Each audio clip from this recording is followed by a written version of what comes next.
So a question I wanted to hear from you, I was talking to Cody about it, but running yourself too thin and wearing yourself too thin, you guys are always chasing the next thing. You guys have so much shit going on now, all these different business endeavors and the metal roofing to whatever the hell else you guys have going on, marketing, steel buildings.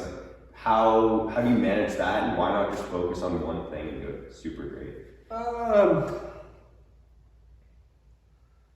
I don't know. I think I've heard the word tossed around like serial entrepreneur, and over the years, and I just love the idea of like creating something.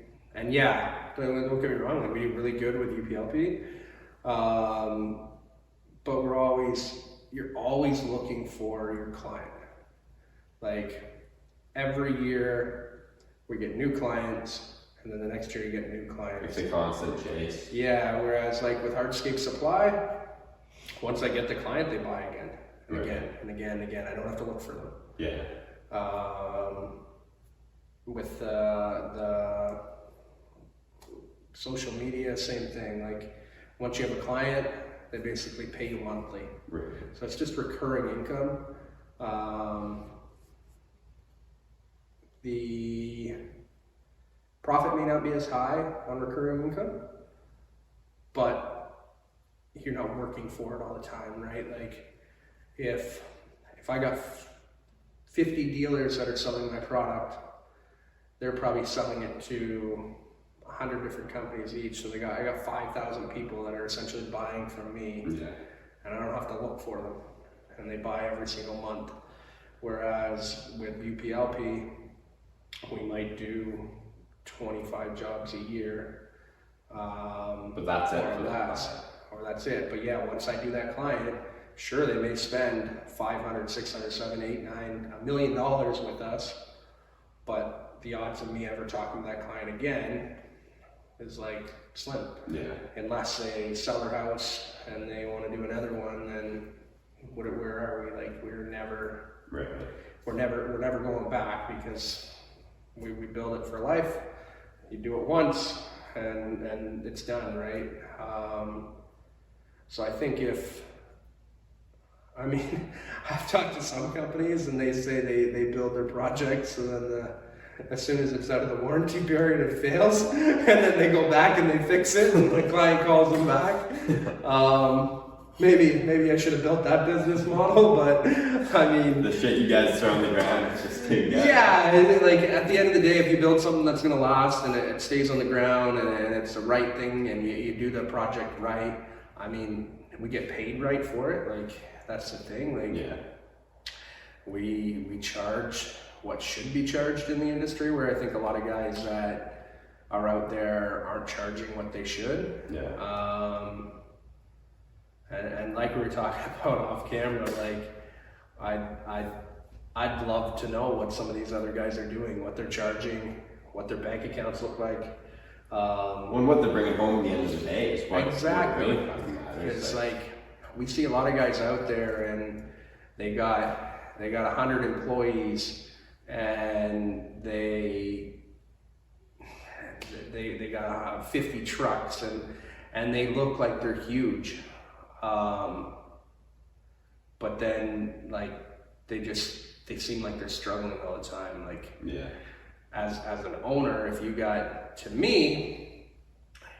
I get to the point where I got 100 employees and 50 trucks out there, you best believe I want to be driving around in a Bugatti and not working. Like once you get to that point of that many employees and that much work, you have to be making enough money to make it worth it to be there. Yeah, worth all the headaches, right? Exactly. And I want you to touch on, like, it's so impressive how the number you guys do, and I don't know if you want to share that or not, but with such a little amount of employees, and I'm sure a big part of that is machines, the right equipment. But like, I mean, we spend our money on equipment.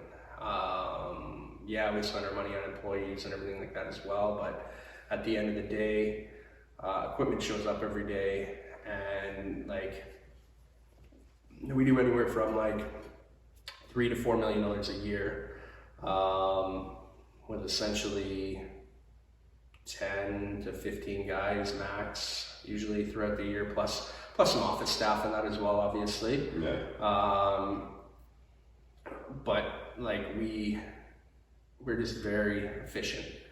Like when we can come in, we got rototilts and grade control on all our machines, so we can come in, dig a pool, get rid of basically the whole cut for all the interlock and everything, prep the whole backyard, set panels, do exterior concrete and rough bottom in a pool in the first day, and usually form the pad. And then second day we'll plumb the pool, plumb the pad, install equipment, backfill, and do the collar and the smooth bottom. So it's basically ready to swim other than a liner on day 2. And then, I mean, depending on how everything goes, what time you're ready, you can start doing coping and whatnot the same day. Like we did a pool up in Severn that we had good access on, and there was about 800 square feet of stone, a natural stone water feature. I think the pool was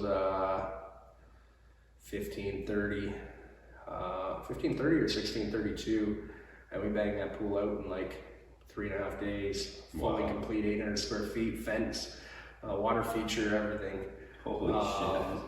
So And was that one you commuted? No, we stayed right there. So it was long hours. We were up at 5 in the morning and we didn't go to bed till 10 o'clock because we were living right on site. Yeah. And we said to our guys, we're like, if we can finish this, it was supposed to rain on the Thursday and Friday. So I actually think we got 3.5 days because it rained halfway through the Thursday and we didn't get to work Friday. And we were done, and we told the guys on Monday, we're like, hey, if we can finish this before the end of the week, before it rains, like there's a bonus for everybody, $500 extra. Yeah. Make everybody each gets $500.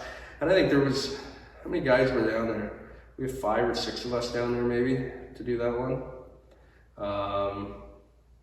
And yeah, like basically it was like we were functioning on those days. Electrician was in on second day. Wired everything up. Gas guy was there second day, wired everything up, or plumbed it for gas.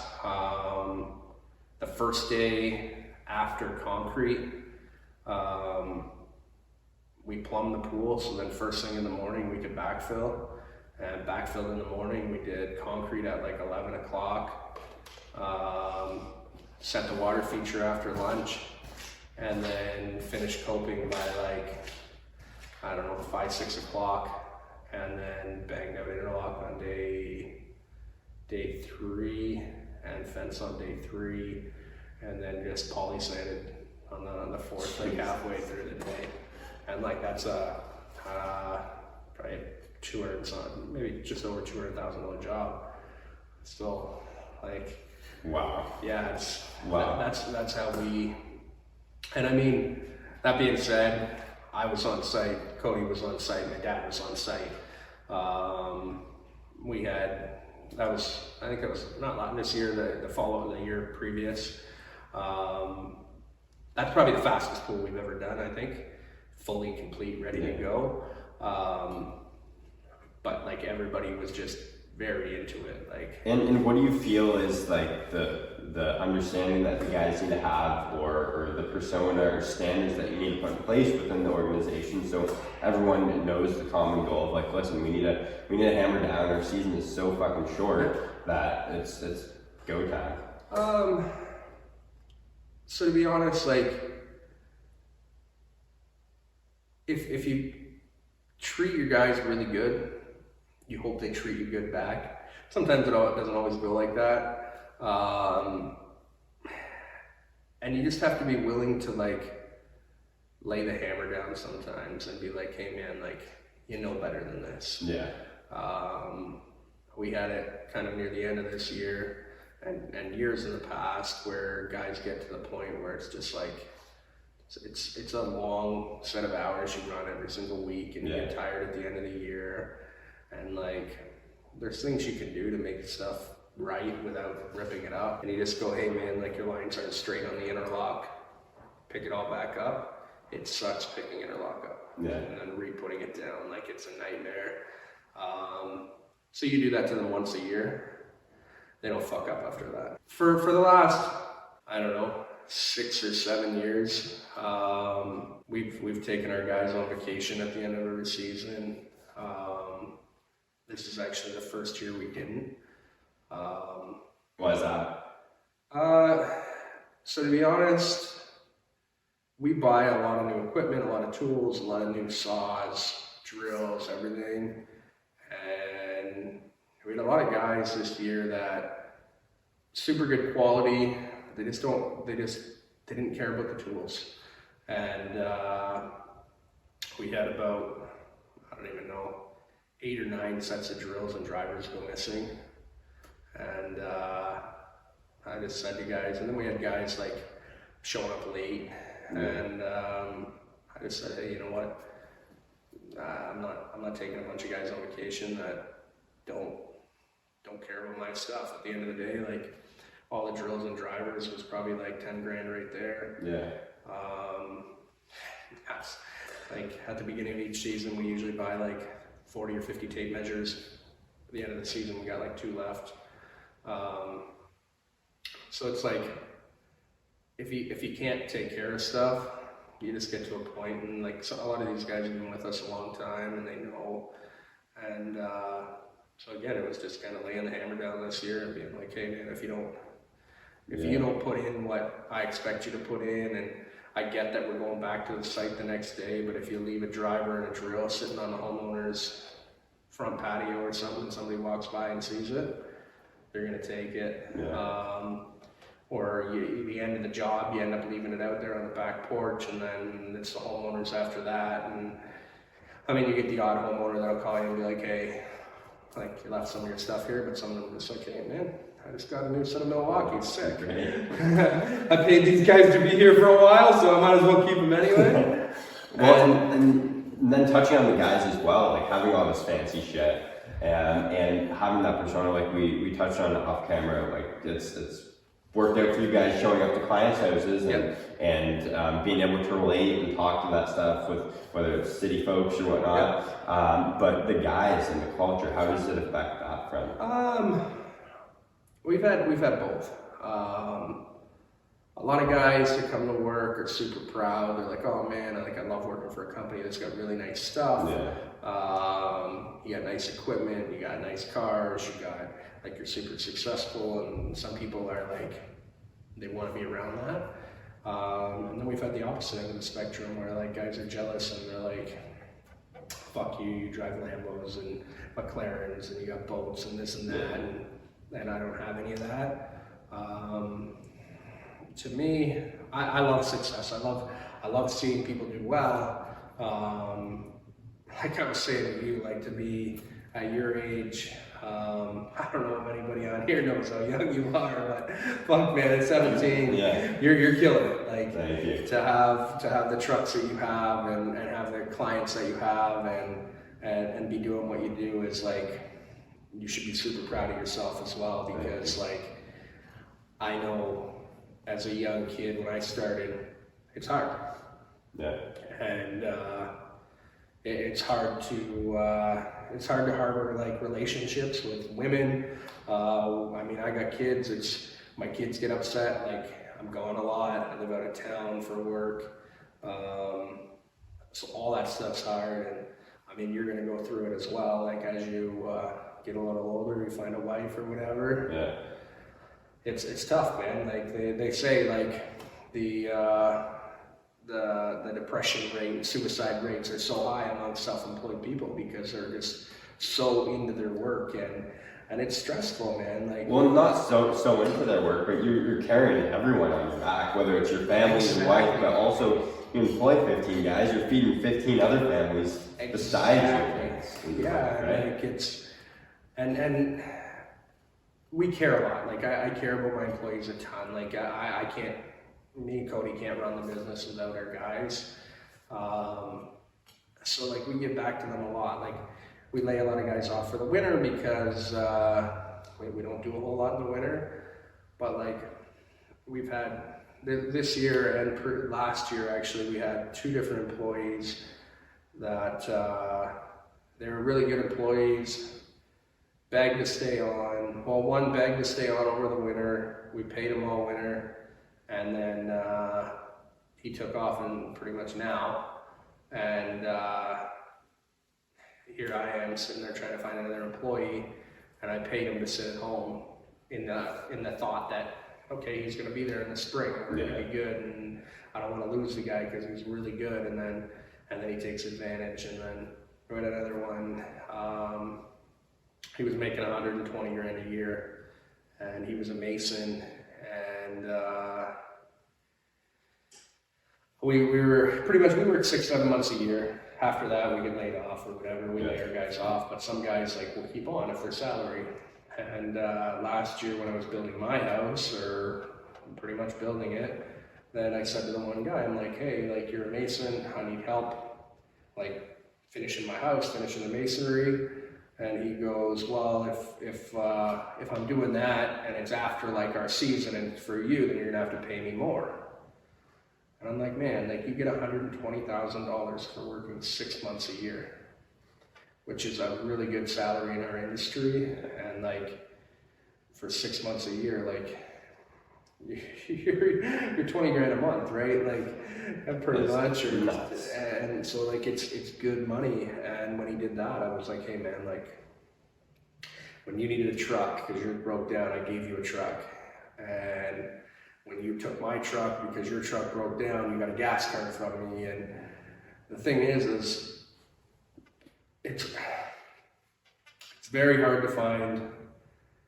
It's not hard to find good employees, but it's hard to find somebody who will stay with you and care about you as much as you care about them.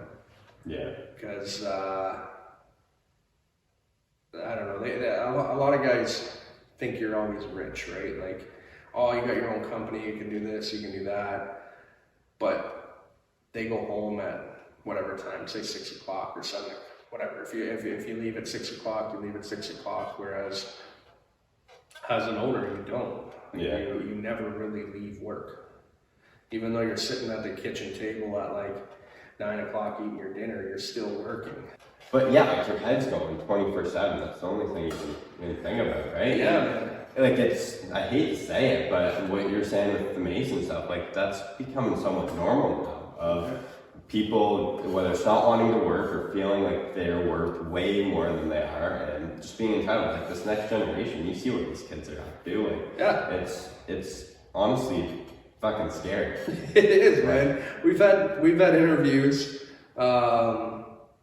that guys have came in and literally said, all right, I want $30 an hour.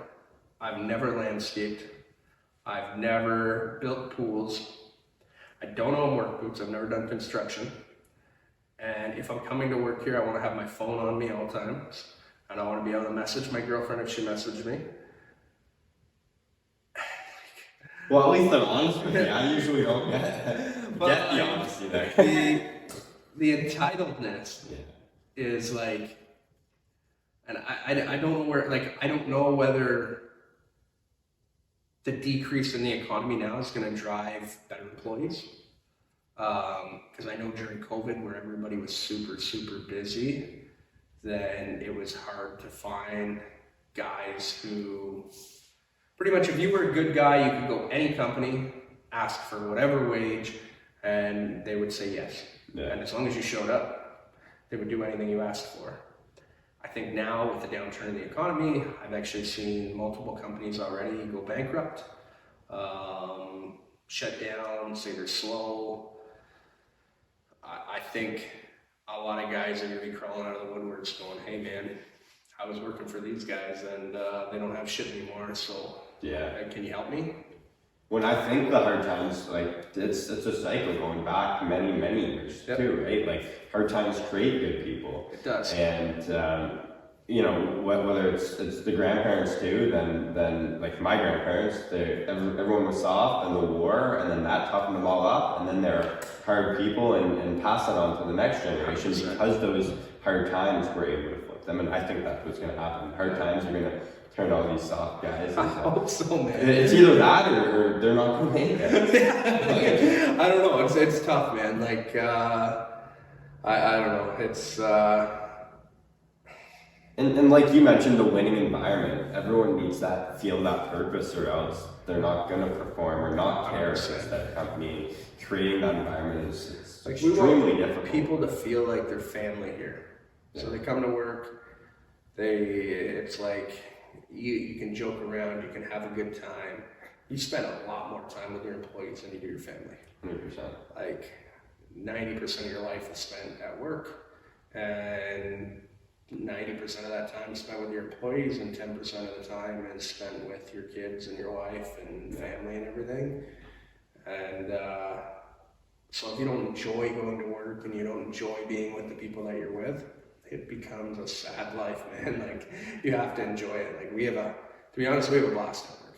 Like, we have fun out there. We do everything that we need to do. We get work done, and you still joke and have fun, right? Like, you mentioned the good environment, the team, etc. I don't want to keep you any longer. Oh, no, I know you got to go up, but on Caleb's podcast there, the Almonds, you mentioned the OnlyFans. Yeah. Where are we at with that? And explain it. And these viewers probably aren't good with that. I love that idea.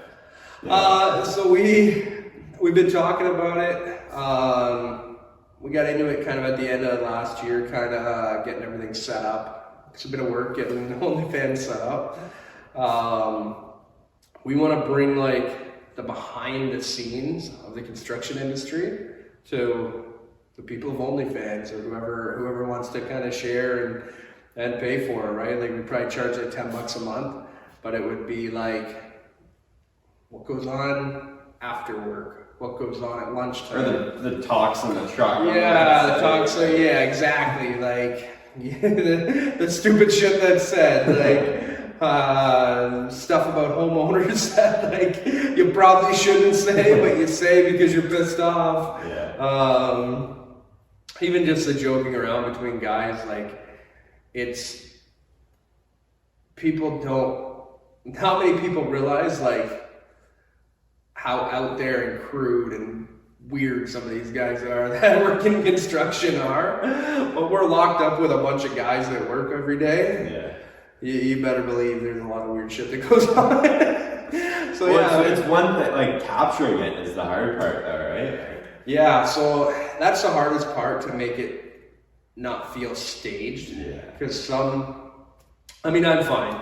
I can sit there and have a conversation with guys, whether we're on camera or not on camera, and it's the same conversation either way. But not everyone. Even with the podcast, people are all frozen up with the camera. And we see it with some of our guys. Like, when they get on camera, then it's like they get camera shy and they don't really want to say the same things that they would normally say. Me, I don't give a shit. Like, I'll tell you this now, or I'll tell you later. I don't care. On camera, off camera, I don't care. Hey man, if there's a way that you can make money, and I know about it, like, I'm gonna try.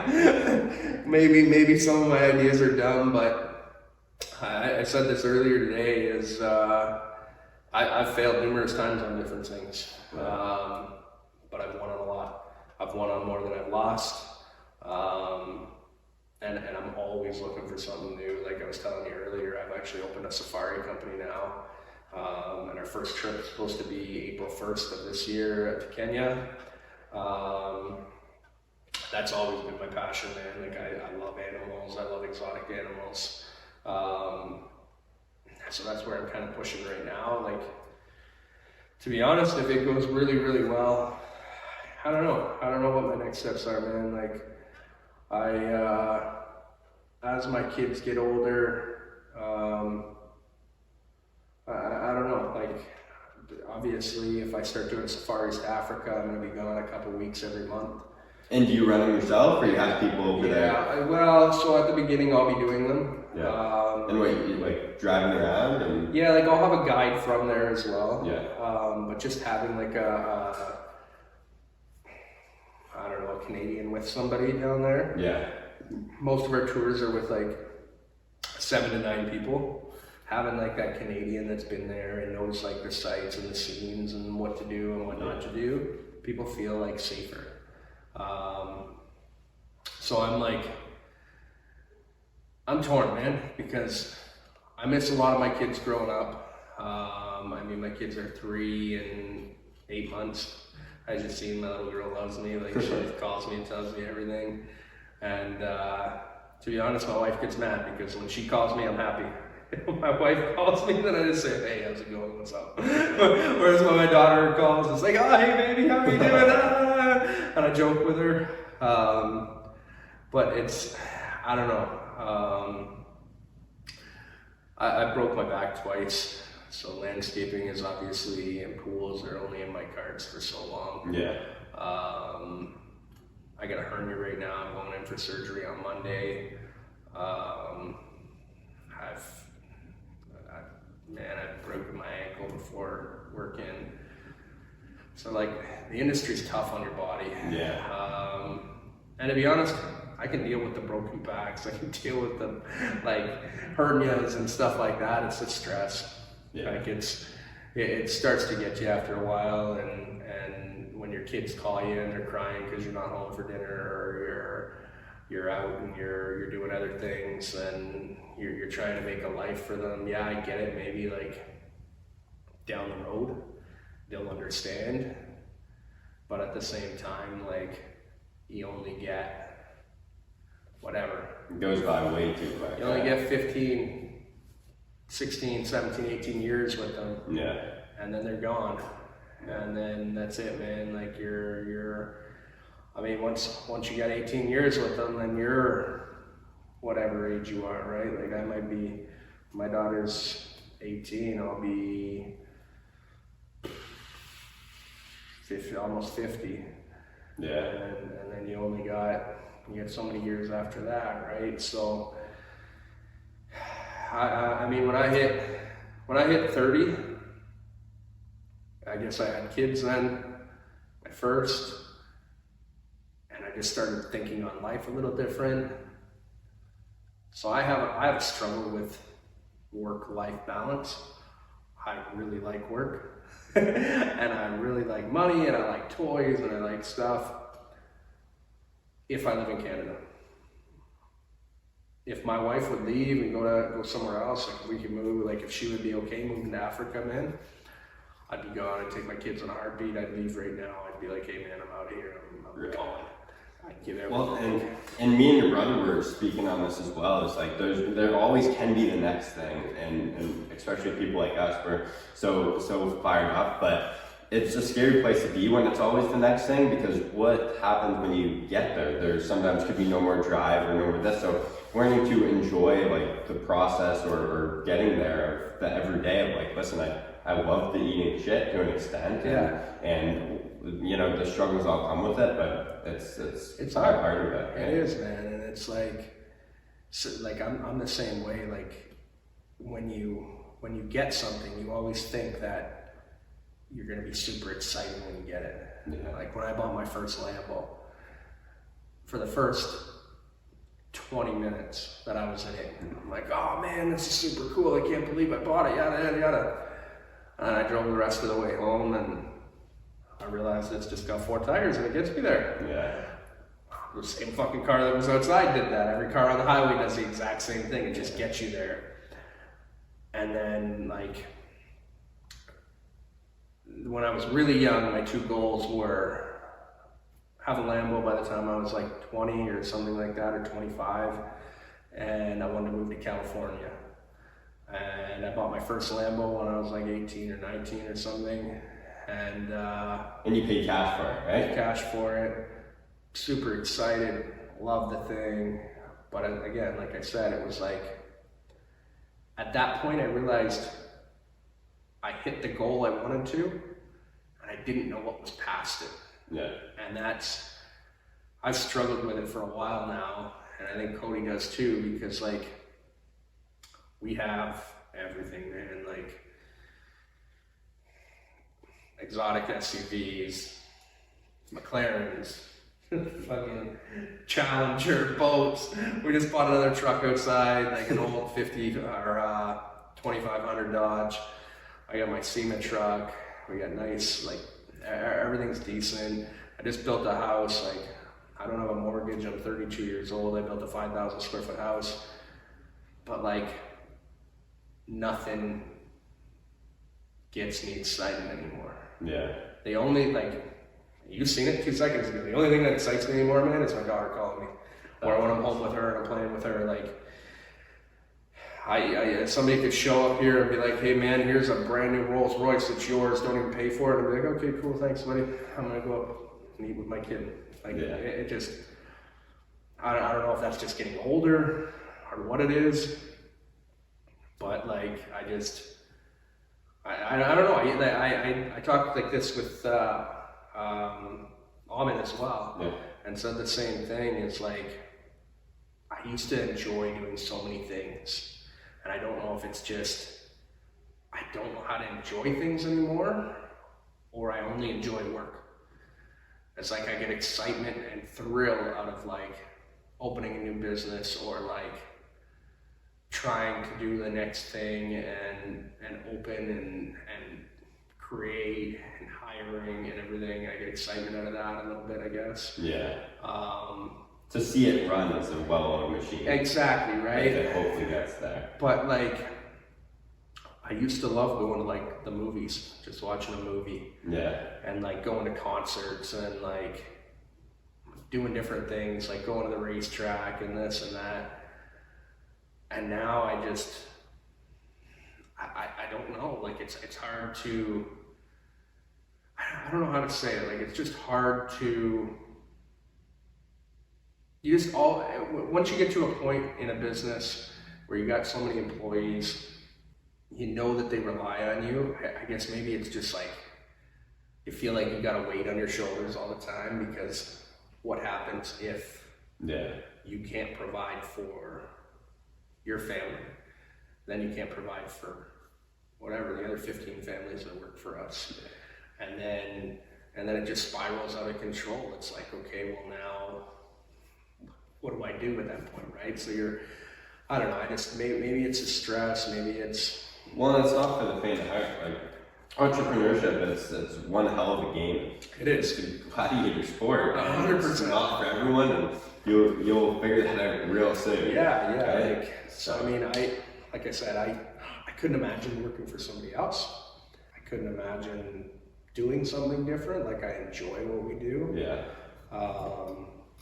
I think the easiest part about the job is doing the work. It's all the other bullshit that comes with it. 100%. Like dealing with the client, dealing with the cities, and that, like, that's a big one now. They're getting strict and strict, it's like getting more strict. Harder to deal with the cities. It's getting harder to get rid of dirt. Like, they just added in that you need soil samples on pretty much every job that you get dirt coming out of. Which is just like another added expense that the homeowner doesn't really want to pay for. So you got to try to build it into your cost. And like, you're trucking dirt now. If you're doing work in Toronto, you're trucking dirt 2 hours away. So a round trip is 4 hours. One truck is doing 2 loads a day, and you're paying them $1,300 or whatever, $1,000 a day each. Like, you're $2,000 just to get rid of 2 loads of dirt. And I mean, that's because we're trucking it, like, with guys that we know, but we know other companies that are paying for bins to get rid of dirt, and they're paying like $2,500 a bin to get rid of dirt. So they're getting rid of 2 loads of dirt. It's $5,000 just gone right there.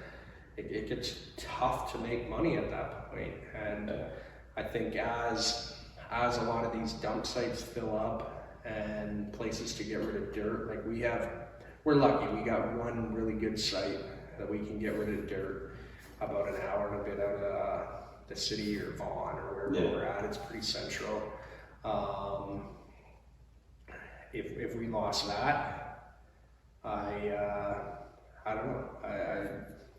I think the long term in this industry is going to be the guys win who have places to get rid of dirt.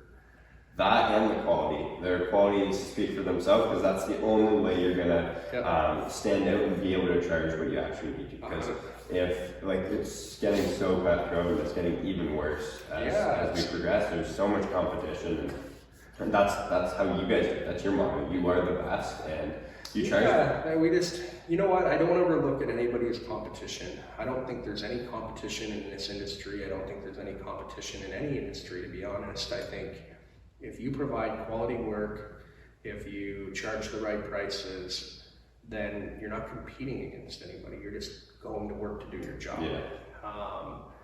And I think if more people thought about that, I think everybody would do better. Like, you hear of like collusion going on between different industries, like the gas industry and that, where gas stations will be like, okay, let's bump our gas up by 5 cents each and we all make money. And I think if everyone wins, everybody wins. I think if the landscape and the pool industry came together and went, hey, here are the numbers, like almost, I mean, it's similar to union work, but if everybody came together and went, hey, this size of pool doesn't sell for any less than 65 or 75,000 or whatever the number is per pool, or interlock is not done any less, like 28 or 30 bucks a foot, then the whole industry would grow and people would kind of get the hint, like, okay, this is what we need to charge. And at the end of the day, if you go to a job and I go to a job, I don't care if you get the job. I don't care if I get the job, because I know the work's gonna still come. But if the homeowner likes you better, I want them to go with you. I want that homeowner not to just go with me because of my price. If I show up at a job and they're like, oh, your price is cheaper, I wanna go with you because of that, I'm like, this doesn't sound like the way that I wanna be. I want you to go with me because you like me. Yeah. I wanna come to work and you'd be like, hey man, you know what? Come to my house, I got breakfast made for you because I like you, you're a good person. That's what I want. Like, I don't like working for clients anymore that treat you like shit, man. Like, don't bring the guys water or lunch. Yeah, man. Like, I mean, water's the biggest thing. Like, me and Cody actually have a thing with quoting now. If we go to a quote and we don't get offered a drink or a bottle of water while we're there, we decline the job. Really? Yeah. And we'll tell them straight at the end of the quote. And we typically charge for our quotes. We charge 250 bucks to go out and meet a client now. And at the end of the quote, if they haven't offered us a drink, we just say, hey, we have a thing. If you don't offer a drink while we're here, then we just refuse to do the job, just because in the summer when it's 40 degrees out and we got 10 guys working back here, the only thing they want is a bottle of water. If you do that, guys are so happy. I'm like, I get it. It's not mandatory to offer me a bottle of water, but at the end of the day, you bring me a bottle of water, that water is like, feels like life or death at the time. What allowed you to get to this stage where you're at for the guys starting out?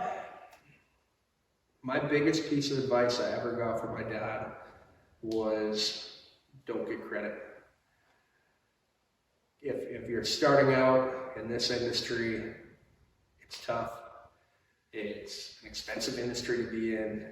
It's a super profitable industry to be in. But that profit dies come winter. Yeah.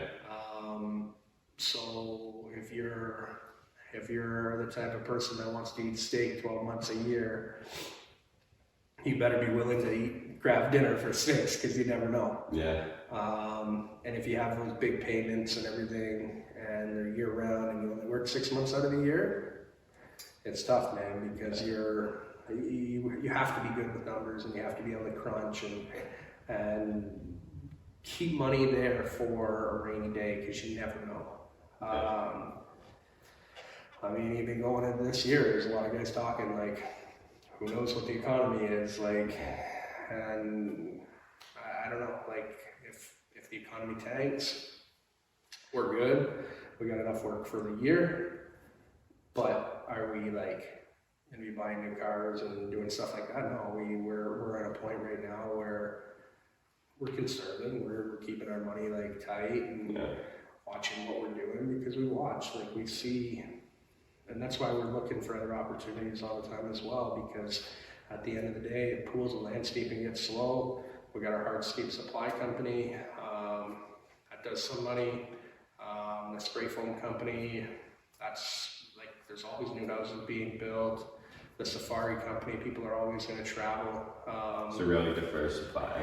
Yeah, like, I mean, once you get to a point, we focused on UPLP Group for like 15 years. Yeah. It was the only thing we did. We didn't have nothing else. It was like, that was it. And now UPLP Group's at the point where like, it pretty much, even though I stress about it and like the economy doing this and that, I know that UPLP Group will always fare well. Okay. Yeah, like we're good. We just, we know the ins and the outs and what it's going to do, and I could walk away and it still do what it's going to do. So that's why I've kind of started doing some other things and opening other companies. Like, I mean, that being said, like, we've always been pretty diverse, like, and like we used to do paving, we've done driveway sealing, we've done everything over the years to make sure that we're covered. Like, it's not like I'm like, hey, I'm only doing pools and I'm out of here. It's, you never know, right? If one thing's slow, you go to the next.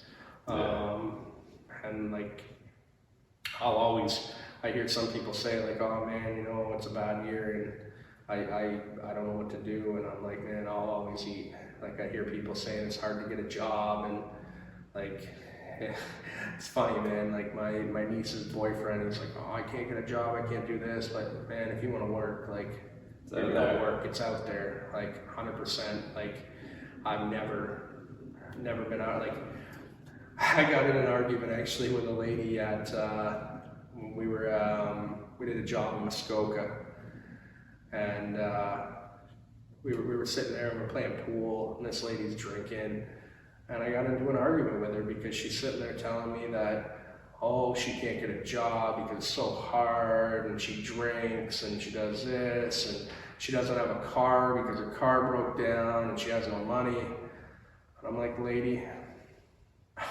if I left my wallet with you today, and I had nothing, I'm gonna tell you, within 1 week, I would own a car again. And I would make sure, if it's not a week, within 2 weeks, I would make sure I made enough money. I don't know what I do.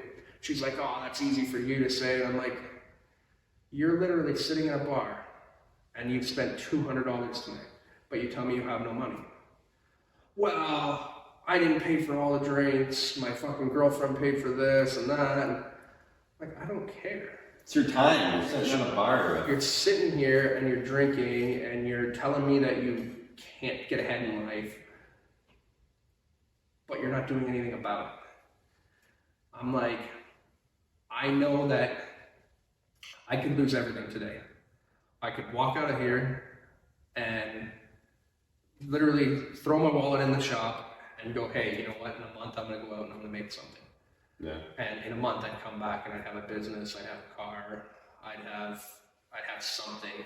But without all the hard times building all this shit up, you wouldn't be able to say that.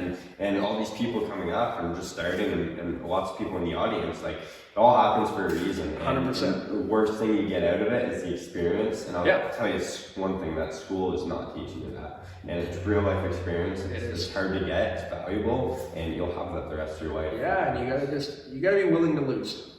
Like, I tell people, especially when they're young, because when you're young, you still live at home. If something goes wrong, mom and dad are never gonna let you go hungry. Like, they're still gonna put food on the table. That opportunity is so easy to do. Like, you can work and you can fail. At the end of the day, you didn't really lose anything. Sure, you may have lost your money that you've saved up and everything like that. But the lesson you learned from that is worth so much. Exactly. More. Right? And so if you can learn to fail and come back stronger, you'll never, it's never a failure. Like, I don't ever look at a loss as, oh, that sucks, I shouldn't do it anymore. I go, what did I screw up? What could I have changed to make it better? All right, let's do it. Yeah. And if you're always ready to act, you're good, man. It's like, and it's, I think a lot of people look at life as in a different light. Because you'll talk to people and they'll go to the casino and they'll lose $100 every single time they go to the casino. But they'll say that, oh man, I can't take the risk to go into business for myself. But then they'll go to the casino and lose $100 every time. Or they'll buy lottery tickets every single day to hopefully win the lottery one day. And you might as well bet on yourself. 100%. I would, like, me, I'll bet on myself every single day. Because I know that if somebody tells me I can't do something, you best believe, man, like, if there was a bet on the line that I couldn't have something by the end of the year, I'm not losing. 100%, right? So, like, I finished school early, like high school, back when I was in high school. And, like, even in high school, I got told that, because I did grade 12 classes when I was in grade 10. I had grade 11 classes when I was in grade 10. I finished a year and a half early. And because I hated school, but I also wanted to work and I wanted to make money. And then I went to university after that. Like I said, I dropped out, but I came out and I had teachers betting on me that I wouldn't be able to pass. They didn't want to. They called my dad and said, hey, he wants to take these classes, but we're not allowing them. And my dad's like, if he wants to take them, let him take them. And I told them, I'm like, if I fail, it doesn't impact you at all. Yeah. Like, if I go to your class and I'm in a grade 12 class or grade 10 and I don't pass the class, it does not impact your life. You still go home and you still eat your dinner and you still come to class and you teach the other kids. If I'm an idiot, that sucks. But if I know that I can go into these classes and pass them and finish school early, and I did summer school and everything to finish early, then, like, and I had teachers bet on me that I wouldn't finish. Okay. And, like, when I went up for my graduation, I basically told the teachers, I called the teachers out right on the, like, at my prom or whatever graduation, and said, like, this teacher said I wouldn't be able to do anything. I wouldn't amount to nothing. I'm like, my Lambo's parked in the parking lot, and I know what you drive, so go fuck yourself, essentially. And I dropped the mic and walked out. And I said, before I dropped the mic, I said, for any of you kids that are here, that a teacher tells you that you can't do something, fucking prove them wrong.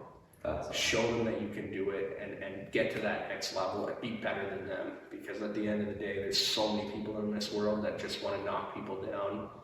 And, like, it's sad, man. Like, cause, like, you're out here, you're fighting, you're a warrior, essentially, like you said. Like, you're putting everything on the line that you have, and all your buddies and friends that you think are friends are like, oh man, that's stupid. I don't know why you don't just work here. Like, I don't know why you didn't go to school. I don't know why you don't come to party. Why don't you come to party? Oh, you're no fun. You're this and that. But then they're online and they're posting like, oh, the new Gucci bag just came out and whoever's carrying it around and oh, it's so cool. But it's like they don't share your stuff. Yeah. And it's like these people support these people that are already made it. And then once you make it, they come back around. They're like, oh man, you're doing so good for yourself. You were just lucky. Yeah, you were lucky. You're like, oh, it must be nice or whatever. And it's like, do you not remember the time when I didn't have anything and like I was sitting there struggling and you were telling me I was an idiot and like I don't know why you do this, and now here I am and I'm doing good, and now you're coming back and being like, oh, that must be nice. No, it's like fuck yourself, essentially, right? So 100%.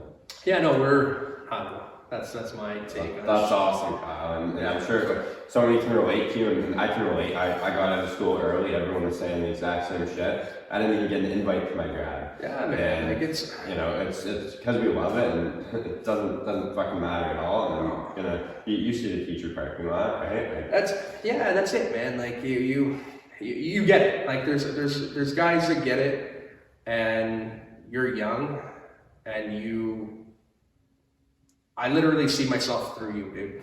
Like you're literally the exact same as I was as a kid. I had that drive.